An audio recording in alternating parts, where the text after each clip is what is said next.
26e étape, Cordemais, donc qui va m'emmener à Pont-Château. Donc Pont-Château, je ne suis pas accueilli par la mairie, mais c'est pas grave que ça tienne. Je continue ma progression. Donc hier l'étape a été un peu physiquement compliquée parce que on a avalé les kilomètres et passé par endroits défrichés le chemin. J'en ai laissé donc je suis arrivé bien fatigué et s'en est suivi une rencontre au centre couleurs et talents où des artistes exposent, et donc j'ai pu leur parler de donc à Saint-Nazaire, hein, c'est basé à Saint-Nazaire. Nous avons pu aborder le problème de la sclérose en plaques.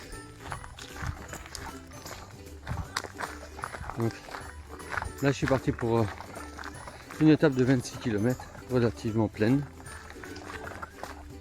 En alternance, ben voilà, là ça commence par un chemin, après ça va être une petite route. Ça va être ça toute la journée. La météo ce matin n'est pas trop mauvaise. La pluie doit arriver en fin de matinée. Ce qui me ferait plaisir, c'est de ne pas l'avoir. Mais on verra bien. Quel gâchis! Alors que dans certaines régions, on manque de paille, de fourrage. Voilà. Et là, c'est à l'abandon. Je ne sais pas combien il y en a, mais je suis sûr que ça aurait pu faire le bonheur d'éleveurs où on manque d'eau. Il y en a autant de l'autre côté.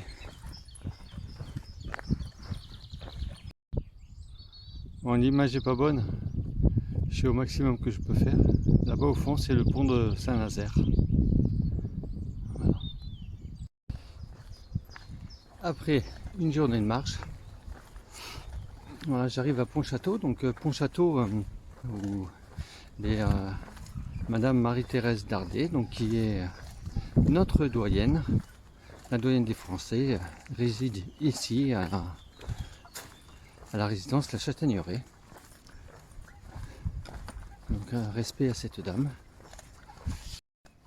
L'actrice Lydie Denier est également de Pont-Château, ainsi que la cinéaste Jacques Demy, qui est né à Pont-Château en 1931.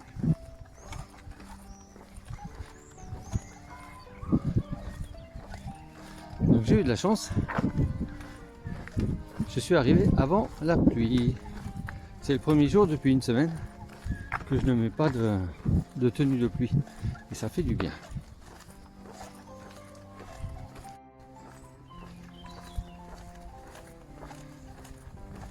Pont-Château, une petite ville de 10 000 habitants.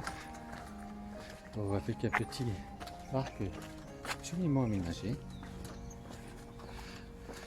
Donc cette commune qui n'a pas répondu aux sollicitations ni au courrier de Madame le maire de Millau, ni aux sollicitations de mon équipe de routeurs. Donc on considère que c'est un refus. Alors c'est malheureux ce refus, parce que statistiquement, sur 10 000 habitants, il y a 20 personnes qui sont impactées par la maladie dans la commune.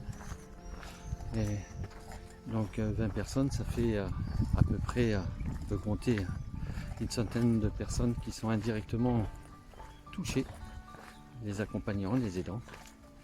Et ça aurait été bien que cette municipalité ait une reconnaissance par rapport à ces personnes. Une fois de plus, on s'aperçoit que les gens ne se sentent, quand ils ne sont pas impactés directement, ne se sentent pas concernés. Et c'est le même problème que l'on rencontre quand on veut parler du handicap visible ou du handicap invisible. On se retrouve confronté aux mêmes barrières.